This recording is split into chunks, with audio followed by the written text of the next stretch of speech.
ሰበር መረጃ ተሰምቷል። ቤተሰቦች በመከላከያ ሰራዊትና በትግራይ ኃይሎች መካከል ግጭት መካሄዱ ተነግሯል። ለመሆኑ በየትኛው የትግራይ ክልል አካባቢ ነው ግጭት የተካሄደው? ምን ያህል ሰዎች ላይ ጉዳት ደረሰ የሚለው መረጃ በዝርዝር አስደምጣችኋለሁ። ይህንም ተከትሎ በአላማጣና ኮረም አንድ ነገር ተከስቷል። ለመሆኑ ምንድነው የተከሰተው የሚለውን መረጃ ወደ እናንተ አደርሳለሁ። የነ አቶ ጌታቸው ረዳ ፓርቲ ማለትም ስምረት ፓርቲ ይህን ጉዳይ አስመልክቶ መግለጫ ሰጥቷል። ሙሉ መግለጫውንም ለእናንተ ማደርስ ይሆናል።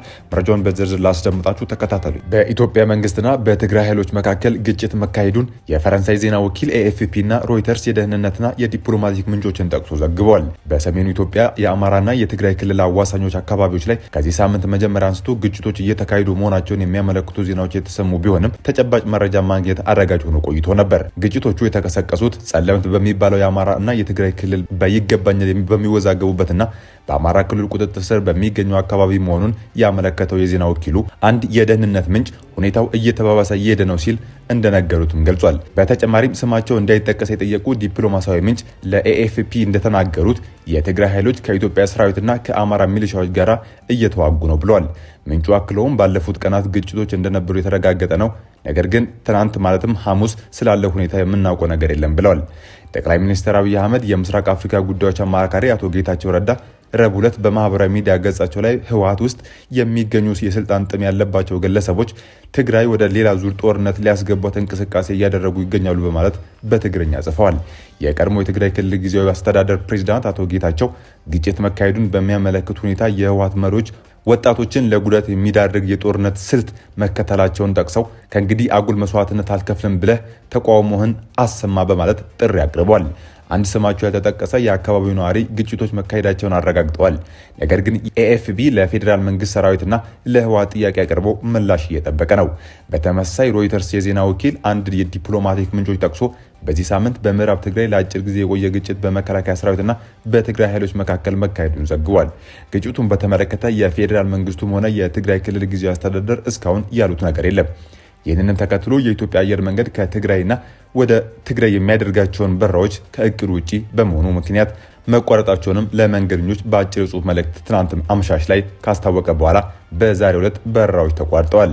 የትግራይ ክልል የትራንስፖርት ቢሮ ኃላፊ አቶ ታደለ መንግስቱ በረራዎች መቋረጣቸውን ለቢቢሲ አረጋግጠዋል። ነገር ግን ዝርዝር መረጃ እንደሌላቸው ዛሬ ረፋድ ላይ ተናግሯል። ቢቢሲ ከአየር መንገዱ ይፋዊ ማብራሪያ ለማግኘት ያደረገው ሙከራ እስካሁን ምላሽ ባያገኝም አንድ ስማቸው እንዲጠቀስ ያልፈቀዱ የአየር መንገድ ባልደረባ እንደገለጹት በረራዎች መቋረጣቸውን ገልጸዋል። ይህ በእንዲህ እንዳለ በፌዴራል መንግስቱና በትግራይ ኃይሎች መካከል አዲስ ጦርነት ሊቀሰቀስ ይችላል በሚል ስጋት የትግራይ ክልል ነዋሪዎች ገንዘባቸውን ለማውጣት ወደ ባንኮች በብዛት መሄዳቸውን ሮይተርስ ዘግቧል። የዜና ወኪሉ ጨምሮም አንድ የትግራይ ክልል ከፍተኛ ባለስልጣን ክልሉን የአውሮፕላን በረራዎች ለምን እንዳቋረጠ ከፌዴራል መንግስት ማብራሪያ ጠይቆ ምላሽ እንዳላገኘም ጭምር ተናግሯል። የፌዴራል መንግስቱም ሆነ የኢትዮጵያ አየር መንገድ እስካሁን ወደ ትግራይ የሚደረጉ በረራዎች ስለመቋረጣቸው የሰጡት ማብራሪያ የለም። ታዲያ የኢትዮጵያ መከላከያ ሰራዊትና የፌዴራል ኃይሎች ከአላማጣና ኮረም ከተሞች መውጣታቸውን እየተዘገበ ባለበት ወቅት ነዋሪዎችም ለደህንነታቸው በመስጋት እየሸሹ መሆናቸው ተነግሯል። ግጭቱ ይቀሰቀሳል በሚልና ታጣቂዎች የሚወስዱትን እርምጃ ስጋት ፈጥሮብናል ያሉ ነዋሪዎች ወደ አጎራባች አካባቢዎች በመጓዝ ላይ መሆናቸውንም ነዋሪዎቹ ተናግሯል። የአላማጣ ነዋሪ እንዲሁም የቀድሞ የአካባቢ ባለስልጣንና በትግራይ ጊዜያዊ አስተዳደር ስር የአላማጣ ከተማ ከንቲባ የነበሩት አቶ ዝናቡ ደስታ በከተማዋ ውጥረት መኖሩንና ነዋሪዎች እየሸሹ እንደሚገኙ ገልጸዋል። ስማቸው እንዳይጠቀስ የጠየቁ ቢቢሲ ያነጋገራቸው ግለሰብ ከአላማጣ ሸሽተው ወደ ቆቦ መሄዳቸውንም ጭምር ተናግረዋል። ታዲያ አሁን ላይ ቆቦ ነው ያለነው፣ አልጋ የሚባል ነገር የለም፣ በጣም ውድ የሆኑ አልጋዎች ብቻ ነው የቀሩት ያሉት ነዋሪው ቤተሰብ ያለው ቤተሰብ ጋር ወይም አልጋ ለሁለትም ለሶስትም ይዞ ነው ያረፉት ሲሉም ተናግረዋል። አብዛኛው ወጣት እየወጣ ያለው ታፍነው ወደ ጦር ሜዳ እንዳይሰለፉ ለማምለጥ ነው፣ ሁሉም መሸሽ ነው የሚፈልገው ሲሉም አክለዋል። ኮማንድ ፖስቱ ማለትም የመከላከያ ታጣቂዎችና የፌዴራል ታጣቂዎች ራሳቸውን ብቻ መታደግ ጀመሩ። እነሱም ካምፓቸውን ለቀው ሲወጡ ህዝቡ በእግሩ መውጣት ጀመረም ብለዋል። ሐሙስ ጠዋት በአንድ መኪና የወጡ ሰዎች እንደነበሩ ጠቅሰው አሁን መኪናም ታግዷል፣ አያስወጡም፣ ንብረትም ይዞ መውጣት አይቻልም ብለዋል። የከተማ ነዋሪዎች ከረቡዕ ጥር 20 2018 ዓ.ም ምሽት ጀምሮ በእግራቸው እንደወጡም ገልጸዋል። በእግር ጫካ ለጫካ የወጡ አሁን ደግሞ የጫካውን መንገድ ሰምተው ዘግተውታል ሲሉም ነዋሪው አክለዋል። መከላከያ ሰራዊትና የፌዴራል ኃይሎች ከካምፓቸው ወጥተው ወደ ጥሙጋ ፈግፍገዋል ሲሉ ደነገጥን በማለት ህዝብ ዘንድ የተፈጠረውን አብራርተዋል። በአላማጣ ከተማ የተለያዩ የአስተዳደር ቢሮዎች ሰራተኞች ወደ አንድ ቦታ መሰብሰብ መጀመራቸውን ከተሰማ በኋላ ወደ ማታ አካባቢ የትግራይ አመራሮች ተቋሞችን መያዝ ጀመሩ ሲሉም ገልጸዋል። መከላከያ ሰራዊትና የፌዴራል ኃይሎች ረቡዕ ዕለት ከ8 እስከ 10 ሰዓት ባለ ጊዜ ውስጥ መውጣት መጀመራቸውንም ተናግሯል። ሲቪሎች ተደናግጠው ሌሊት 5ም 6 ሰዓትም መውጣት ጀምረዋል ሲሉም ተናግረዋል። ነዋሪዎች አክለው ምንም ተኩስ አልነበረም፣ የሆነ ቢሮ ሲቆጣጠር ባንዲራ ይሰቅላሉ፣ ወደ ላይ ይተኩሳሉ።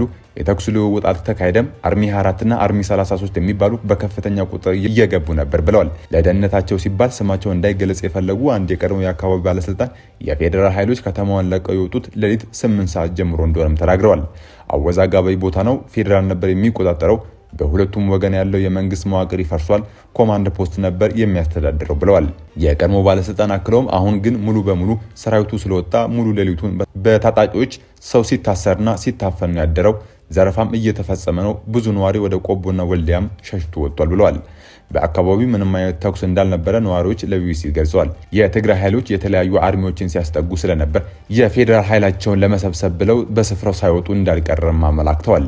በአካባቢው ያለው ሁኔታ ወደ ግጭት የሚያመራ ይመስለኛል ያሉት የቀድሞ አካባቢ ባለስልጣን ሰራዊቱ አሁን ላይ ወደ ቆቦና ጮቤ የተባለ አካባቢ እንደሰፈረም ተናግሯል። የትግራይ ኃይሎች ቀድሞም ከተማ ውስጥም ገጠር አካባቢ ነበሩ ያሉት የቀድሞ ባለስልጣኑ የተለያዩ ወንጀሎች ቢፈጸሙም የኃይል መመጣጠን ስላልነበረ መከላከያም ፌዴራል ፖሊሶችም ማስቆም አልቻሉም ነበር ብለዋል። አሁን ላይ ሙሉ በሙሉ አካባቢው በትግራይ ኃይሎች ስር እንደሚገኝም አክለዋል። በነዋሪው ዘንድ ከፍተኛ የሆነ ሽብርና ስጋት እንዳለም ገልጸዋል። በትግራይ ጊዜያዊ አስተዳደር የአላማጣ ከተማ ከንቲባ የነበሩት እና አሁን ላይ የከተማዋን ሁኔታ በቅርበት የሚከታተሉት አቶ ዝናቡ ደስታ ከ2-3 ቀናት በፊት ጦርነቱ በማይጸብሪ አካባቢ በጸለም በይፋ ጀምረዋል ብለዋል። አሁንም የ2013፣ 2014 እና የ2015 ተመሳሳይ የሆነ በወጣቱ ላይ እልቂት ጀምረዋል። ቶሎ ብሎ ሊቋረጥ ካልቻለ መልሶ የትግራይ ህዝብ በተለይ እናቶች የሚያለቅሱበት ነው የሚሆነው ሲሉ ስጋታቸውን ገልጿል። ረቡዕ ምሽት የመከላከያ ሰራዊትና የፌዴራል ኃይሎች ከአላማጣ ለቀው መውጣታቸውን አረጋግጠው አሁን በከተማዋ ላይ ሰፊ ውጥረት አለ ብለዋል። ይህንን ግጭትን አስመልክቶ የአቶ ጌታቸው ረዳ ስምረት ፓርቲ መግለጫ ሰጥቷል። በመግለጫውም ህወሓት ወደ ግልጽ ጦርነት ተሻግሯል፣ የፕሪቶሪያ ስምምነት በይፋ አፍርሶታል። የትግራይ ዲሞክራሲያዊ ፓርቲ መግለጫውን እንዲህ ሲል ይቀጥላል። በወጣቶች ህይወት መቆመር ይብቃ ሲል ይጀምራል። ይህ የጥፋትና የሴራ ቡድን በህዝብ ስም እየነገደ የህዝብን ፍትሐዊና ተገቢ ጥያቄዎች ለጠባብ ፖለቲካዊ አጀንዳው መሸፈኛ ሲጠቀምበት ቆይቷል። ስለ ግዛታዊ አንድነትና ስለ ተፈናቃዮች ጉዳይ እየሰበከ በተግባር ግን የፕሪቶሪያውን የሰላም ስምምነት በመጣስ የህዝባችንን ደህንነት አደጋ ላይ የሚጥል የጦርነት ዘመቻ ጀምሯል። የዚህ ቡድን ባህሪና ተግባር በተጨባጭ ሲታይ በስግብግብና ጨካኝ ፍላጎት ምክንያት የትግራይ ህዝብ ከባድ ዋጋ ሲከፍል ቆይቷል። አሁንም እየከፈለ ይገኛል። ህግና ስርዓትን በመርገጥ የፕሪቶሪያውን ውል ሙሉ በሙሉ በማፍረስና ጸረ ህዝብ ከሆኑ የሻዕቢያ ስርዓት ጋር በማበር ከተጠያቂነት ለማምለጥ ሲል አካባቢያችንን በቀጣይ ሁከትና ብጥብጥ ውስጥ እንዲኖር መሰረታዊ የህዝብ ጥቅሞችን አሳልፎ በመስጠት ግልጽ ጦርነት ትንኮሳ ጀምሯል ይላል። ይህ ጸረ ህዝብ የሆነ የጥፋት ቡድን በሚከተለው የተሳሳተ የፖለቲካ ጉዞና ስሌት እስካሁን የፈጸማቸው ወንጀሎች ሳይበቃ የቀረበለትን ተደጋጋሚ የሰላም ጥሪና የህዝባችንን ምላል ወደ ጎን በመተው ጦርነት ለመጫር ሲያደርገው የነበረው የተቀነባበረ ዘመቻ አሁን ወደ ግልጽ ጦርነት ተሻግሯል። የትግራይ ህዝብ ያለፈው ይብቃ፣ ከእንግዲህ የሚደረግ ጦርነት የኛ አይደለም፣ አይመለከተንም በማለት ምርጫው ሰላም መሆን በተደጋጋሚ አረጋግጧል። ቡድኑ ባካሄዳቸው መድረኮች እንኳ ሳይቀር ህዝባችን ምርጫው ሰላም ብቻ መሆኑን ደጋግሞ ገልጿል። ይሁን እንጂ የጥፋት ቡድኑ ከውስጥና ከውጭ የቀረበለትን የሰላም ጥሪ በትዕቢትና በድንቁርና ውድቅ ከማድረግ ባለፈ በወደቀው አመራሩ ሳይጸጸት ዳግም ጦርነት እሳት አንድዷል።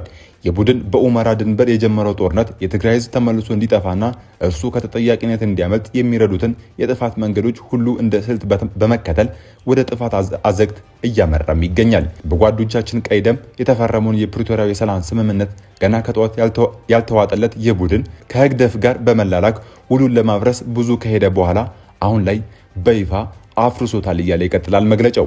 የትግራይ መሬት የጦርነት አውድማ ማድረግ የሚፈልጉት ሻዕቢያና ሌሎች የውጭ ኃይሎች የገንዘብና የጦር መሳሪያ ድጋፍ እንዲያቀርቡ፣ የጥፋት ቡድኑ ደግሞ የሰው ኃይልን እንዲያቀርብ እንዲሁም በተፈጥሮ ሀብት በማዕድንና የመንግስት ንብረቶች ላይ ዝርፊያ በመፈጸም ለጦርነት ዝግጅት እንዲውል ስምምነት ላይ ደርሷል።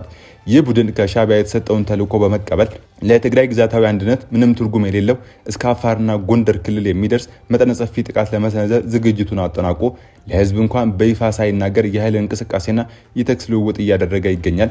ለዚህም እንዲረዳው ቀደም ብሎ ቀብሯቸውና ደብቋቸው የነበሩ የከባድ መሳሪያዎችን በማውጣት ወደ አማራና አፋር ክልሎች እየተጠጋ ሲሆን ከድንቁርና ሰሌት በመነሳትም ለዚህ ዘመን የማይመጥኑ የሚሊሻ አጋፋሪዎችን አሰልፎ ሲፎክር ይውላል። ለጠባብ ቡድናዊ ፍላጎትና ለጦርነት ጥማቱ ማርኪያ ሲል በትግራይ ሰራዊት ቁስለኞች ስም በማላከክ ገንዘብ ሲያሰባስብና ሁለንተናዊ ዝግጅት ሲያደርግ የቆየው ይህ ወንጀለኛ ቡድን በዚህ ሳምንት በጸለምት አቅጣጫ በጀመረው የጦርነት ትንኮሳ የደሃ ልጆችን ለጥይት ራት በማድረግ ታሪክ ይቅር የማይለው ስህተት ሲፈጽም ታይቷል።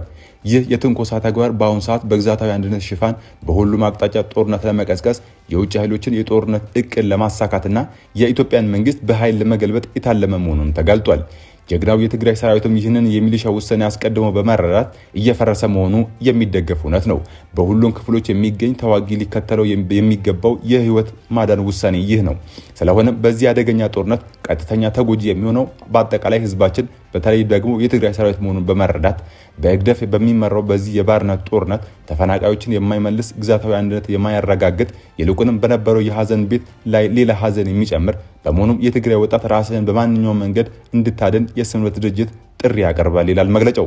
በትግራይ ወጣት ሞት ጦርነት ጀምሬ ወደ ድርድር እገባለሁ የሚል ከንቱ ውሳኔ የወሰነው የጥፋት ቡድኑ የመጨረሻው ውድቀቱን ለማፋጠን ወሳኝ ምዕራፍ ላይ ደርሶ የጦርነት ትንኮሳ ስለመጀመር ለወንጀለኞች ተብሎ የሚሞት ወጣት እንዳይኖር መላው የለውጥ ፈላጊዎች እንዳትረባረቡ ድርጅታዊ ጥሪያችንን እናቀርባለን እያለ የድርጅቱ መግለጫ ይቀጥላል። የተከበርከው የለውጥና የሰላም ፈላጊ የትግራይ ህዝብ ሆይ የሰላም ወዳድነትህን ዛሬ ያልተረዳ አካል የለም። ይሁን እንጂ ፍላጎትና ለምኞት ሳይሆን ለውጭ ኃይሎች ፍላጎት የሚገዙ በገዳዮቻቸው ጫማ ስር ተደፍተው የጥፋት ተልዕኮ የሚፈጽሙ ኋላ ቀር ቡድኖች በአንተ ፍላጎት ላይ ጦርነት ለመክፈት ከተነሱ በሰራዊት ውስጥ የሚገኙ ልጆችን ምከር። ይህን አደገኛ የውጭ ኃይሎች ጦርነት በጽኑ ኮንን እስከ መጨረሻውም ታግለው መክተው። እነዚህ የጦርነት ነጋዴዎችና የጥፋት ቡድን አባላት መላው ቤተሰባቸውን ደህንነቱ በተጠበቀ ቦታ አስቀምጠው የትግራይን ሀብት እየዘረፉ በልጆች ደም ቁማር እየተጫወቱ ነው። ስለዚህ እያንዳንዱ ትግራዋይ ራሱን፣ ልጆቹን፣ ወንድሞቹና እህቶቹን በአስቸኳይ ከዚህ የጥፋት ቡድን ሰልፍ በማውጣት ከጥፋት ሊታደጋቸው ይገባል። የትግራይ ሰራዊት አባላትም ለሻዕቢያና ለውጭ ኃይሎች ገጸ በረከት ሆናችሁ እንዳትሸጡና የእናንተን ባልሆነ ጦርነት እንዳትማገዱ የተደረገውን ሴራ እንድታከሽፉት ከእሳት ራሳችሁን እንድታርቁ ከልብ የመነጨ ምህላችንን እናቀርባለን። የጥፋት ቡድኑ አባላትን ብትሆኑ ተጠያቂነት የማይቀርላችሁ ዕዳ መሆናችሁን ተረድታችሁ ከተጨማሪ ወንጀልና ጥፋት እንድትርቁና እጃችሁን ለቀጥተኛው መንገድ እንድትሰጡ በምናሳስብበት መድረክ ላይ እንገኛለን። ከዚህ ቡድን ጋር ሆናችሁ በየቀኑ ወንጀል የምትፈጽሙ አካላት እያንዳንዱ ድርጊታችሁ እየተመዘገበ መሆኑን እያስታወስን ካደረጋችሁት ወንጀል ተጸጽታችሁ ከዚህ ጸረ ህዝብ ተግባር እንድትቆጠቡ እንመክራለን ይላል መግለጫው።